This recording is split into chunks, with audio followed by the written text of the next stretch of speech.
Teníamos un pequeño negocio que necesitaba inversión, pero ella hizo todo para que él invirtiera directamente en ella. Después de robarme y casi quitarme la empresa, volvió arrastrándose de rodillas pidiendo perdón. Nunca construyas un negocio con tu esposa. Mi mujer y yo arrancamos una startup en el garaje. Noches sin dormir, código hasta las tantas, convirtiendo ideas locas en apps que empezaban a funcionar. Se suponía que era 50-50, crecimiento juntos, el sueño emprendedor en pareja. Pero poco a poco, todo cambió. Empezó a programar reuniones secretas con inversionistas, sin mí. Una tarde entré antes al sistema y vi commits de código que no eran míos ni del equipo. Es un freelance que ayudó, me dijo muy tranquila. Me lo tragué. Luego empezó a ajustar el roadmap para que yo me perdiera las presentaciones clave con inversores. Las ideas se filtraban, las explicaciones se acumulaban, y ya no podía ignorar esa sensación de que a mí me mantenían en la oscuridad total. Al principio pensé que era solo estrés. Isabel siempre fue muy ambiciosa, y eso me encantaba de ella. Habíamos puesto todo: ahorros, tiempo, ilusiones. Pero luego vi correos que mandaba a contactos que nunca me mencionaba. Es mi parte, me decía. Y yo seguía codeando, confiando. Las cuentas empezaron a mostrar movimientos raros, transferencias pequeñas que no cuadraban. Una noche, mientras dormía, revisé su teléfono. Mensajes borrados, pero recuperé algunos. Hablaba con un inversionista de oportunidades privadas. Al día siguiente le pregunté casual. Se puso a la defensiva. Es por el bien de la empresa, no tienes que preocuparte por todo. Su tono era de, tú eres el problema por dudar. Me callé, pero el peso en el pecho no se iba. Seguía cerrando la puerta para llamadas a horas raras. Escuchaba risas que no pegaban con negocios serios. Un nombre aparecía mucho: Antonio. Mi antiguo mentor, el que me había guiado en mi primer trabajo y nos dio consejos al principio. Pensé que era normal que ella lo consultara, hasta que vi cómo lo defendía cada vez que salía el tema. El negocio crecía rápido, usuarios, ingresos subiendo, pero yo sentía que el éxito se me escapaba de las manos. Una tarde salió a una reunión preliminar de inversionistas, sin invitarme. Después te unes, dijo. Volvió tarde, con otra energía, muy animada. Pregunté cómo fue. Prometedor, y cambió de tema. Esa misma noche vi una transferencia a una cuenta personal. No era una fortuna, pero no estaba autorizada. Al día siguiente me dijo que era un adelanto a un proveedor. Acepté, y empecé a rastrear. La cuenta era de Antonio, mi mentor. Todo encajó de golpe. No solo hablaban de negocios. Los mensajes recuperados tenían coqueteos, planes para verse a solas. Ella me sacaba de presentaciones importantes, inventaba emergencias, cambiaba horarios, y mientras el negocio despegaba, transfería plata de la empresa a la cuenta de él. Se estaban enriqueciendo juntos, a mis espaldas, con mis ideas, con nuestro esfuerzo. Me sentí traicionado hasta los huesos, pero no exploté. Fingí normalidad. Por las mañanas preparábamos café, hablábamos de metas como si nada. Yo notaba sus miradas evasivas, sus excusas. En una llamada con inversores me excluyó diciendo que estaba ocupado. Presentó ideas mías como si fueran suyas. Las transferencias seguían, pequeñas, constantes, directas a Antonio. Empecé a recopilar todo: correos, logs bancarios, capturas. Cada prueba dolía más, pero me daba fuerza. Isabel se alejaba cada vez más. Salía arreglada diciendo que era para impresionar clientes. Yo ya sabía con quién. Una semana después encontré un email borrado. Planeaban una transferencia grande. Era el punto de no retorno. Decidí actuar, pero con cabeza fría. Este negocio también es mío. No iba a dejar que me lo arrebataran. Me preparé para lo que venía, sabiendo que todo iba a explotar. ¿Qué pasa cuando enfrentas a tu esposa y a tu mentor al mismo tiempo? Pronto lo sabría.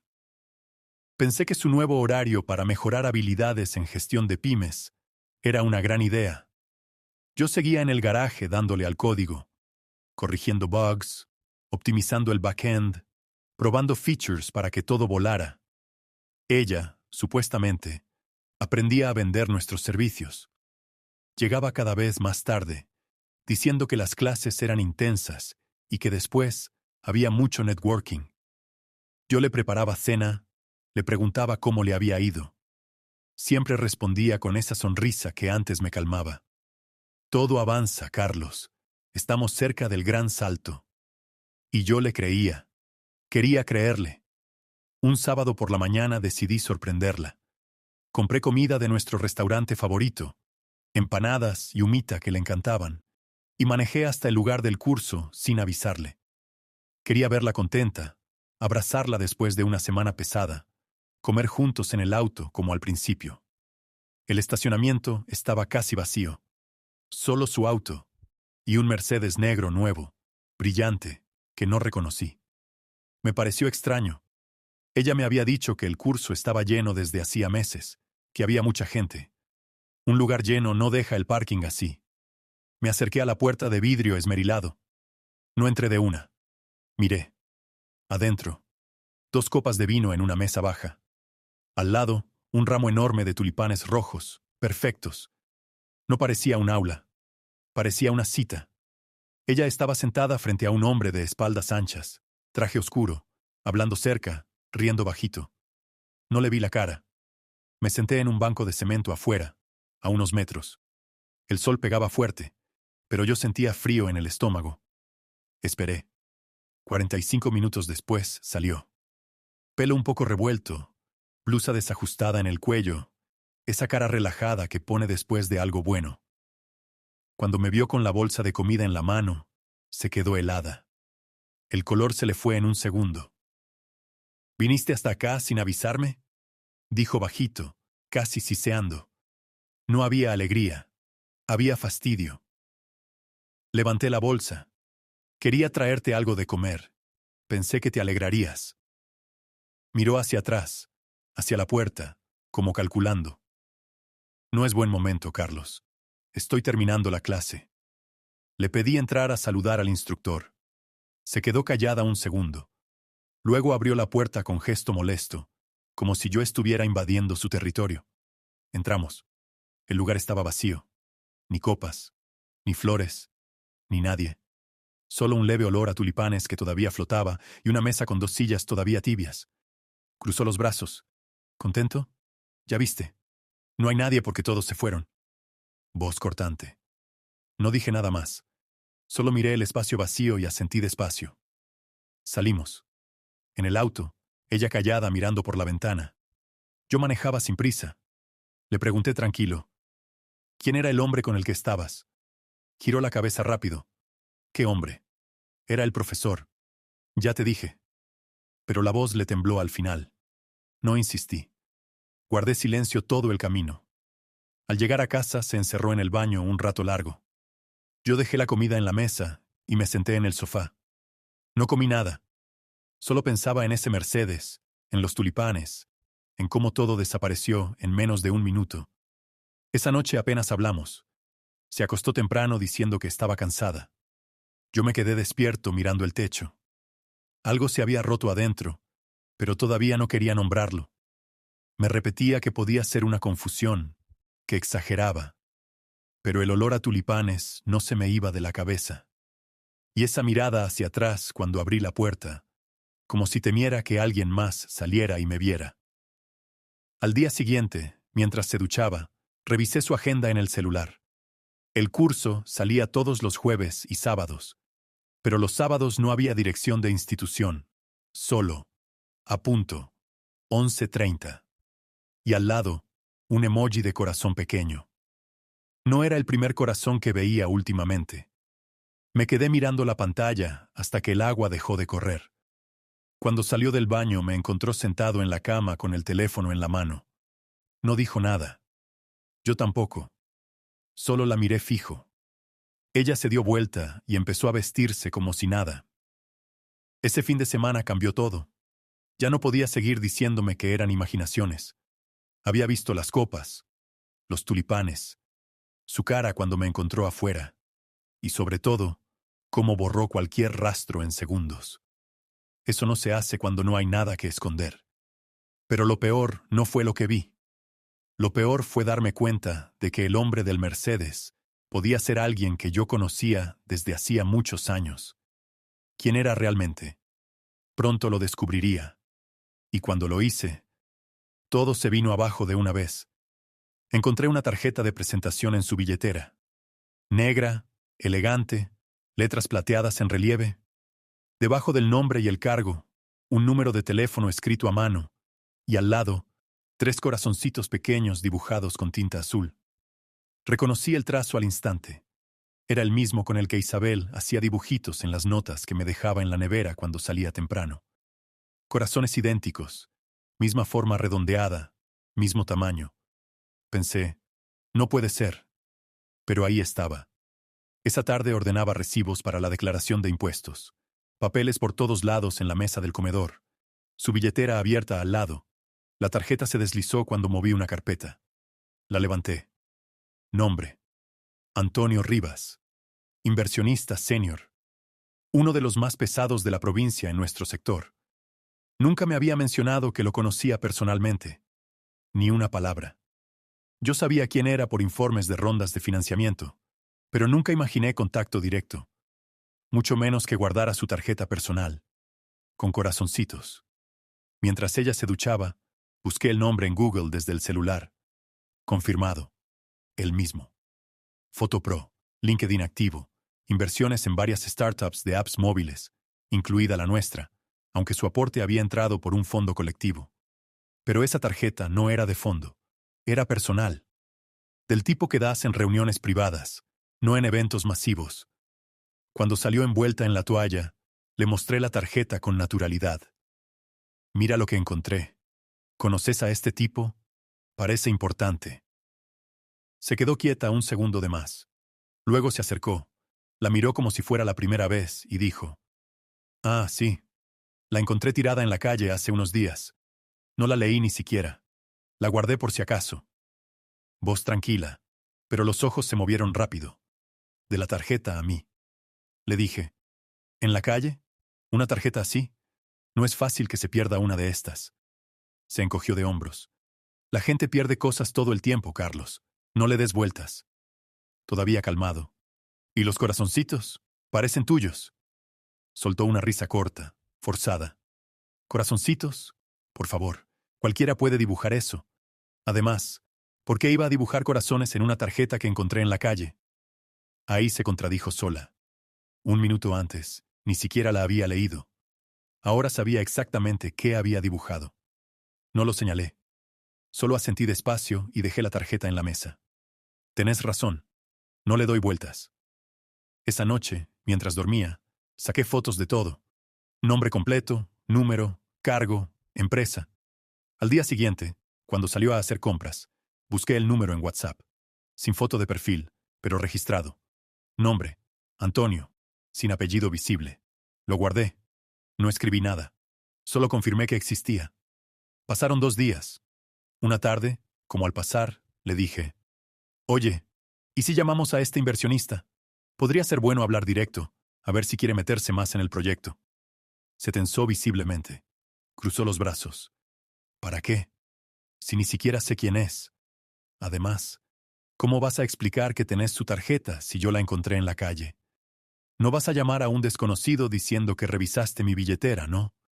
Eso sería raro». Otra contradicción. Primero no sabía qué era. Ahora sabía que era raro, y que no debía explicarle a nadie cómo la tenía. La miré fijo. Ella sostuvo la mirada un segundo y luego: «Déjalo, Carlos. No compliquemos las cosas». Me levanté, fui a la cocina y preparé café. No discutí. Pero esa misma noche, cuando se durmió, volví a revisar su billetera. La tarjeta ya no estaba. Ni rastro. Revisé compartimentos, bolsillos de abrigos, el bolso del día. Nada. Había desaparecido. La sacó, la escondió o la rompió. El mensaje era claro. No quería que yo tuviera acceso a ese contacto. Ahí entendí que no eran solo sospechas. Era real. Isabel ocultaba algo grande. Y Antonio no era un inversionista cualquiera encontrado en la calle. Era alguien con quien tenía contacto frecuente, personal, cercano, lo suficiente como para dibujarle corazoncitos, y luego hacerla desaparecer cuando yo la encontré. Empecé a revisar más. Correos antiguos en la laptop compartida, mensajes recuperados de WhatsApp que ella creía borrados, transferencias bancarias pequeñas pero repetidas a una cuenta que coincidía con el perfil de Antonio. No eran pagos de proveedores, eran movimientos que no aparecían en los libros contables, dinero saliendo de la empresa hacia él, poco a poco, disimulado, constante. Me senté en el garaje esa noche, luz apagada, mirando la pantalla del celular. Tenía pruebas. No todas, pero suficientes para saber que no me volvía loco. Isabel y Antonio estaban conectados de una forma que iba mucho más allá de los negocios, y yo había sido el último en enterarme. Pero todavía no tenía todo el cuadro. Necesitaba ver hasta dónde llegaba esto. Y sobre todo, necesitaba que ellos no supieran que yo ya lo sabía. Lo que vino después fue peor, mucho peor. Porque cuando por fin los enfrenté, descubrí que no solo me estaban robando el negocio, me estaban robando la vida entera. Recibió una llamada de un inversionista. Estábamos en la cocina, yo preparando café, ella revisando el teléfono. El aparato vibró sobre la mesa. Miró la pantalla y contestó con voz suave, profesional. Sí, claro. Hola, Antonio. Escuché el nombre y se me tensó el estómago, pero no dije nada. Me quedé de espaldas, sirviendo el café despacio. Ella siguió hablando. Perfecto, me parece bien. ¿A qué hora? Hizo una pausa. Luego dijo, sí, podemos vernos mañana. ¿A las 11 en tu oficina? Otra pausa.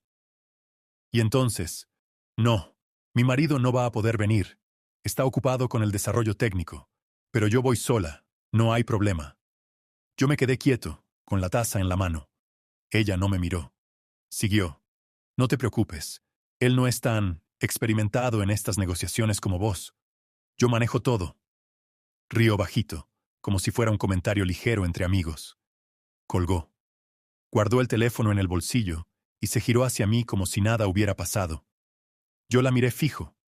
Ella notó mi expresión y frunció el ceño. ¿Qué pasa? Le dije, tranquilo pero firme. Escuché. Me acabas de sacar de la reunión. Ella puso los ojos en blanco. Carlos, por favor, no dramatices. Es solo una charla preliminar. Vos tenés que quedarte acá terminando el update del servidor, que ya va atrasado. Yo puedo manejar una conversación con un inversionista sin que estés pegado a mi lado todo el tiempo.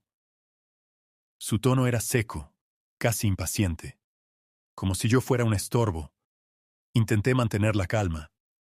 El negocio es de los dos, partes iguales. ¿Por qué decidís sola que yo no voy? Ella cruzó los brazos. Porque no es necesario. Vos mismo dijiste 1000 veces que no te gusta el networking, que preferís quedarte con el código.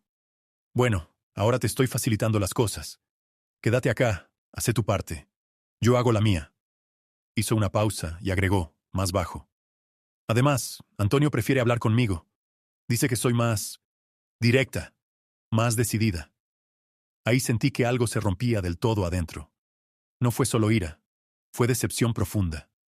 Antonio, mi antiguo mentor, el que me había dado el primer consejo cuando empecé en esto, el que me presentó a gente clave. Ahora hablaba con mi esposa a mis espaldas, la invitaba a reuniones privadas, y ella aceptaba sin consultarme. Peor, me descalificaba delante de él. No es tan experimentado. Esas palabras se me clavaron. Antes de que pudiera responder, ella siguió. Escúchame bien, Carlos. No te metas en las comunicaciones. No es tu fuerte. Vos sos bueno en lo técnico, pero las relaciones, los acuerdos, eso lo manejo yo. Siempre lo manejé mejor. Si seguís insistiendo en estar en todo, vas a frenar el crecimiento. Y no quiero eso. Dio media vuelta y salió de la cocina. Se fue al living, encendió la tele como si la conversación hubiera terminado. Me quedé ahí parado, con el café enfriándose en la mano. No grité. No la seguí. Solo pensé en todo lo que había visto hasta ese momento. Las reuniones secretas, los tulipanes, la tarjeta con corazones, las transferencias pequeñas, las explicaciones que no cerraban. Y ahora esto. Ella no solo me estaba excluyendo, me estaba borrando. Delante de Antonio, delante de quien fuera necesario. Esa noche no dormí casi. Me quedé en el garaje, revisando logs del servidor, pero en realidad pensando. Recordé cómo empezamos.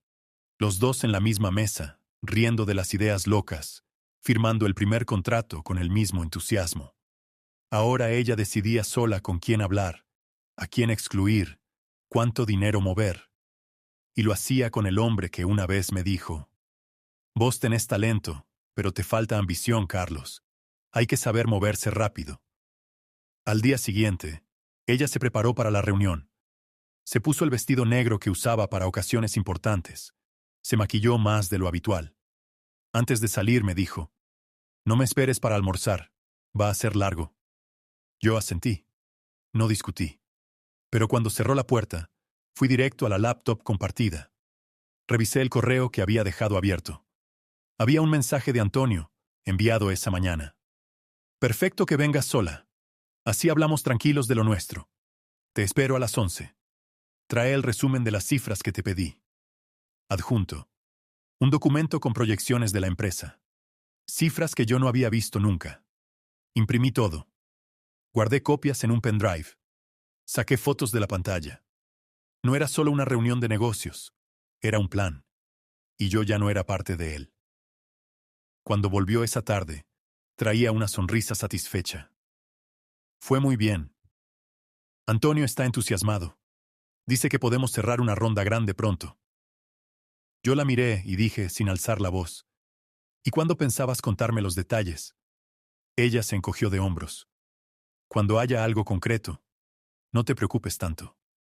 Pero yo ya no me preocupaba. Ya había decidido. No iba a seguir siendo el que se queda en el garaje mientras ellos se reparten lo que construimos juntos. Lo que hice después no fue impulsivo. Fue calculado. Paso a paso. Porque cuando alguien te saca del juego de esa forma, la única manera de ganar es tomar el control total. Y eso fue exactamente. Una mañana me dijo: «Tenemos reunión con un inversionista importante hoy. Hay que ir los dos». Me sorprendió. Hacía semanas que no me incluía en nada. Pensé que quizás había cambiado de idea, que quería mostrarme que seguía siendo un equipo. Le pregunté: «¿Los dos? ¿Segura?». Ella asintió rápido. «Sí, esta vez es clave que estés. Antonio insistió en verte también». Escuchar el nombre me puso alerta, pero no lo demostré. Dije que bien, que me preparaba. Ella sonrió, como si todo estuviera normal. Nos arreglamos. Ella se puso elegante, yo me puse camisa y pantalón decente. Antes de salir, me miró y dijo: «Vamos en autos separados. No hay mucho tiempo, y tengo que pasar por una tienda de ropa femenina antes. Nos vemos directo allá». Le pregunté la dirección. Me la dio. Un café en las afueras, a unos 400 kilómetros de casa. Es un lugar discreto. Antonio prefiere así para estas charlas grandes. Acepté. No discutí.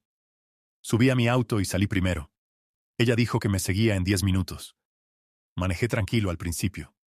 Pero a los 150 kilómetros sonó mi teléfono. Era ella. «Carlos, se me pinchó una rueda. Estoy parada en la ruta. No voy a llegar a tiempo. Anda vos solo. Explica que tuve un problema. Yo llego más tarde o mañana». Su voz sonaba apurada, nerviosa. Le dije que podía volver por ella. «No, no», seguí. «Es importante que alguien esté ahí. No perdamos la oportunidad». Colgó rápido. Miré el GPS. Faltaban más de 200 kilómetros todavía. Algo no cerraba. Ella nunca dejaba que un pinchazo la detuviera. Siempre tenía plan B. Seguí manejando, pero empecé a chequear la cuenta compartida de la empresa desde el celular, usando datos. Primero un movimiento. 1.000 euros transferidos a una cuenta externa. Luego, 20 minutos después, otros 2.000. Y al final, cuando ya estaba cerca del lugar, 4.400 más. En total, casi 7.400 € en menos de una hora. Dinero que debía estar en la cuenta operativa, no saliendo así. Llamé a Isabel. No contestó. Llamé 3 veces más. Nada. El teléfono iba directo al buzón. Llegué al café que me había dicho. Era un lugar chico, en una ruta secundaria. Estacioné. Entré. Mesas vacías. Nadie esperando. Pregunté al mozo si había llegado alguien preguntando por una reunión. Me dijo que no, que en toda la mañana solo había pasado gente de paso. Me senté igual, pedí un café y esperé. Media hora. Una hora. Nadie apareció. Ningún inversionista. Ningún Antonio. Solo yo. Solo. A 400 kilómetros de casa, con el estómago revuelto. Abrí la app del banco otra vez. La cuenta ya estaba casi en cero. Más transferencias pequeñas, pero constantes. Todo saliendo a la misma cuenta destino. La de Antonio. Intenté bloquearla desde la app, pero necesitaba confirmación por SMS.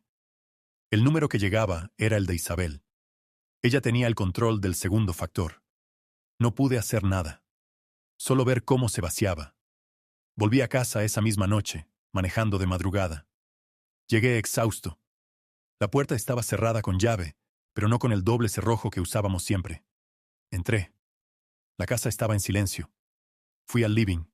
Nada fuera de lugar. Fui al dormitorio. Su lado de la cama vacío, el placard medio abierto. Faltaban varias prendas suyas. El neceser del baño no estaba. En el garaje, su auto tampoco. Revisé el estudio. Mi laptop seguía ahí, pero el pendrive donde tenía copias de seguridad de los códigos fuente había desaparecido. También faltaban documentos físicos, contratos originales, actas de la sociedad. Me senté en mi escritorio. Ahí, justo en el centro, había una foto impresa. No era mía, era de ella. Besando a Antonio en la boca. Fondo borroso, pero se veía una terraza, luces de ciudad.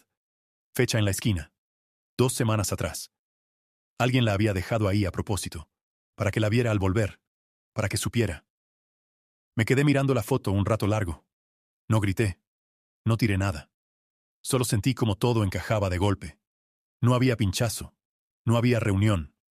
No había inversionista esperando. Era una trampa. Me habían mandado lejos para que ella pudiera vaciar la cuenta, llevarse lo que quedaba, borrar rastros. Y Antonio, mi mentor, el que me había enseñado todo, era el que estaba detrás, con ella. Llamé a un abogado amigo esa misma madrugada. Le conté lo básico. Me dijo que tenía que actuar rápido, congelar cuentas restantes, denunciar movimientos irregulares, proteger la propiedad intelectual de la empresa. Le dije que sí, que empezáramos ya. Colgué y me puse a trabajar. Copié todo lo que quedaba en la nube, cambié contraseñas, mandé mails a los desarrolladores del equipo, explicando que yo tomaba el control temporal por razones administrativas. Nadie preguntó mucho. Sabían que Isabel manejaba lo comercial, yo lo técnico. Al amanecer, revisé los mails. Había uno de Antonio, enviado a Isabel, pero copiado a mí por error. Ya está hecho, la cuenta limpia. Mañana firmamos lo nuestro. Gracias por manejarlo también. Nos vemos pronto. Adjunto. Un borrador de acuerdo de sociedad nueva, sin mi nombre. Solo ellos dos. Ahí se terminó cualquier duda.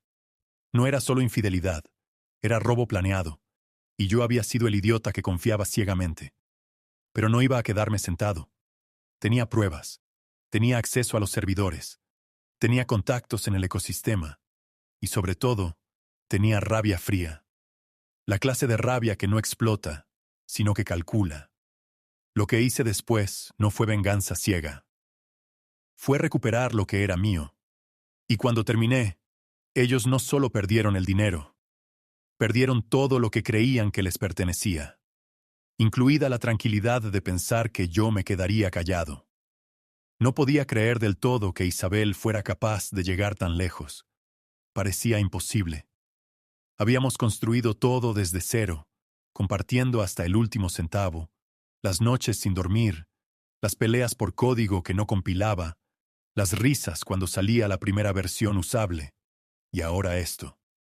Pero la foto en mi escritorio no mentía. El mail de Antonio tampoco. La cuenta vacía menos. Todo apuntaba a lo mismo. Me habían usado. Y el peor golpe era saber quién era él realmente. Antonio había sido mi colega hace 15 años, en mi primer trabajo serio después de la universidad. Compartíamos oficina, proyectos, incluso salíamos a tomar algo después del horario. Él ya estaba casado entonces. Tenía 2 hijos pequeños. Yo era el más joven del equipo, el que llegaba temprano y se quedaba tarde. Él me enseñó cosas útiles, cómo negociar con clientes, cómo presentar una idea sin sonar desesperado, cómo moverme en reuniones donde todos hablan al mismo tiempo. Decía que yo tenía talento, pero que me faltaba hambre. Sos demasiado bueno, Carlos. Hay que ser un poco más agresivo para llegar lejos. Yo lo tomaba como consejo de hermano mayor. Confiaba en él. Un día, años atrás, me pidió un favor raro. Su teléfono se había roto y necesitaba que le pasara un mensaje urgente a su esposa. Me dio su número de WhatsApp para que lo guardara por si acaso. Yo lo anoté en mi agenda eterna, esa cuenta de correo que nunca borré nada. Nunca lo usé. Hasta esa noche. Después de ver la foto y el mail, me senté en el garaje con la laptop abierta. Busqué en mis correos antiguos. Ahí estaba, el hilo de 2011 donde me pasó el número. Guárdalo por las dudas. Mi mujer se pone nerviosa si no me puede ubicar. Lo copié. Abrí WhatsApp desde el navegador. Usé el número. Estaba activo. Foto de perfil. Antonio con anteojos de sol, sonriendo en una playa. Lo mismo de siempre. No dudé. Adjunté la foto que me habían dejado en el escritorio, Isabel besándolo, y escribí solo 3 palabras. Mira esto. Enviado. Sin más explicación.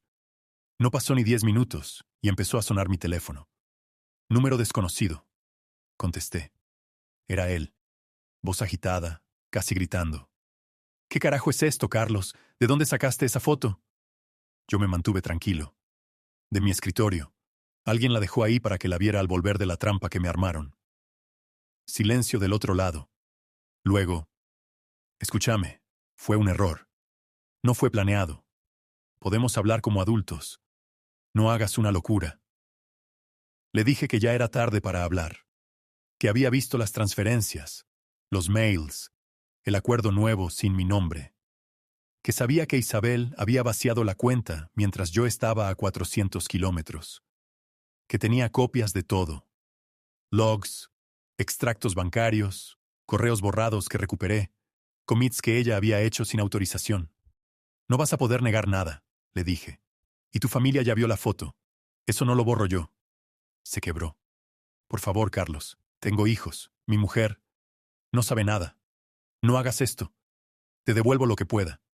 Firmamos lo que quieras. Volvemos atrás. Su voz ya no era la del mentor seguro. Era la de un hombre asustado. Le respondí. No quiero devoluciones. Quiero lo que es mío. La empresa, el código, las cuentas que quedan, los contactos que construí yo. Todo. Y vos y ella se van a quedar sin nada de lo que tocaron. Colgué. Bloqueé el número. Luego llamé al abogado. Le conté lo último. Me dijo que podíamos movernos ya. Demanda por administración desleal, sustracción de fondos societarios, violación de deber de lealtad. También por apropiación indebida de propiedad intelectual. Teníamos pruebas suficientes para congelar cuentas de ellos, embargar activos, incluso pedir medidas cautelares inmediatas. Firmé todo digitalmente esa misma madrugada. Al día siguiente, contacté a los inversionistas reales que quedaban. Les expliqué la situación sin detalles personales. Hubo un intento de desvío de fondos por parte de un socio. Ya está controlado. Yo sigo al frente. La mayoría entendió. Algunos pidieron garantías, pero confiaron en mí porque siempre fui el que entregaba el producto. Antonio había sido el cara bonita. Yo, el que hacía que funcionara. Isabel apareció 2 días después. Tocó timbre como si nada. Entró con cara de cansada, ojos hinchados. «Tenemos que hablar», dijo. Se sentó en el sofá. Yo me quedé de pie. Empezó a llorar antes de abrir la boca. Fue un error, Carlos. Me dejé llevar. Antonio me hizo sentir importante. Tú siempre estabas en el código. Yo necesitaba más, pero nunca quise destruir todo. Por favor, dame otra chance. Podemos arreglarlo. No me saques todo. La miré fijo. Ya lo sacaste vos. La cuenta, los documentos, mi confianza. Lo que queda es mío. La empresa sigue porque yo la sostengo. Vos y él se van con lo que tengan puesto. Ella se puso a suplicar. No me dejes sin nada. ¿Qué voy a hacer? Le dije. Lo mismo que yo iba a hacer si no me entero. Empezar de nuevo. Pero sin robarle a nadie. Se fue esa tarde. Llorando, sin gritar. Solo rota. Antonio no volvió a llamar. Supe después que su esposa lo dejó. Los hijos se enteraron. Perdió inversiones importantes porque los fondos se congelaron. Sus contactos se alejaron. Quedó expuesto. Yo recuperé el control. Congelé lo que quedaba, reorganicé la estructura societaria, saqué a Isabel de todos los registros. El negocio siguió. Creció más lento al principio, pero sólido. Sin desvíos. Sin mentiras. Solo trabajo. Hoy miro para atrás y veo claro. Reclamé mi camino. Recuperé lo que construí. Pero en las noches quietas, cuando todo está en silencio, me pregunto, ¿esto cierra realmente lo que rompieron? ¿O solo abre otra puerta? No lo sé todavía. Pero por primera vez en mucho tiempo, siento que la puerta la abro yo. Y lo que venga después, lo elijo yo. Querido oyente, cuéntame en los comentarios. ¿Crees que es buena idea abrir un negocio con tu esposa? Déjame tu opinión. Y no olvides darle like al video y suscribirte al canal para no perderte más historias como esta. Gracias por estar aquí.